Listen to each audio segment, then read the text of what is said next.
Well, good morning, Interbed fans, and welcome to the preview for the Greyville Polytrack meeting this Sunday, the 8th of January. And just a quick recap. Well, just shows you Charles Fall worked out why Al Mutana ended up winning the King's Plate yesterday. But more importantly, we go to the Polytrack and we have a look at that and just a feedback from last week during the week Wednesday. The pace is everything, and I'll tell you why. If there was one race on Wednesday where the horse drawn on the outside went straight across the field, got to the front, with a known front runner on its inside, he was drawn 3, never made any attempt to keep his position. Horse got to the front, held up the field, cantered into the straight, and ended up winning by 3 lengths. Toddled in. Why? Because the front runner should have gone to the front that was drawn 3 and would have probably won it. It ended up running second. So it just shows you've got to be on the pace, and it all depends what happens in the race as to try and find winners and these polytrack races. So let's kick off with the first race, 12:20.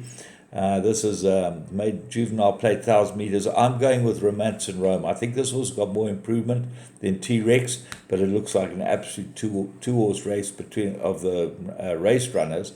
Have a close look at Stars in Heaven. Gets blinkers first time and should be very fast out of a VAR man. Might just be the key to unlocking the first race. Race 2, maiden plate, 1,200 meters, and very difficult. What a pity is a well-bred first-timer. That's number 2. Calvin gets the ride from the Kareem yard. But the horses that should fight it out are Approachable Lass. Looks like the right horse, goes on the poly for the first time. Drawn 10, but there have been scratchings inside it, 3 and scratching. Comes into 7.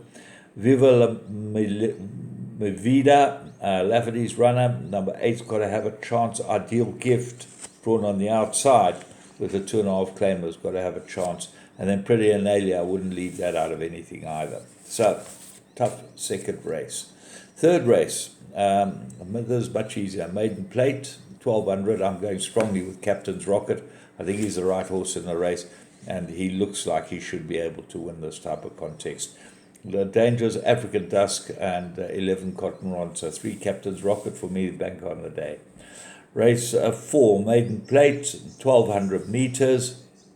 And your favorite is Oshkoty, and got to go very well here.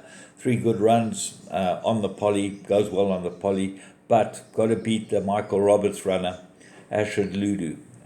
This definitely got a chance. 2 very nice runs, first and second start. And that was on the poly as well. And so they look like the absolute 2 who will fight this one out. Race 5, 1,600 meter, maiden plate fillies and mares. And Gelsamina from the Wendy Whitehead yard is my idea of the right one. Will it go on the poly? If it does, got everything in its favor. Sayulita does go on the poly. Last run was very good. Jason Gates for Duncan Howells. And then the danger to both of them might be number 8, Samsai. Gets a 2.5 claimer, and this looks like a very, very thin race. Venetian Link didn't run a bad race first time out either. It's got to follow through. Race 6, Mirror-rated handicap, 1,600 meters. Well, Iron Will, good last run. Number 2, Keegan DeMello jumps aboard this one, stays aboard it for the Allison Wright yard. 3 Bots, 1 good run on the poly, so that could go very well here as well. Manhattan Cafe's got good form, Flight Song needed. Juan Carlos won well last time, but seemed better on the turf. And then the find of the race got to be Boundless Bash. This one shouldn't be 8-1.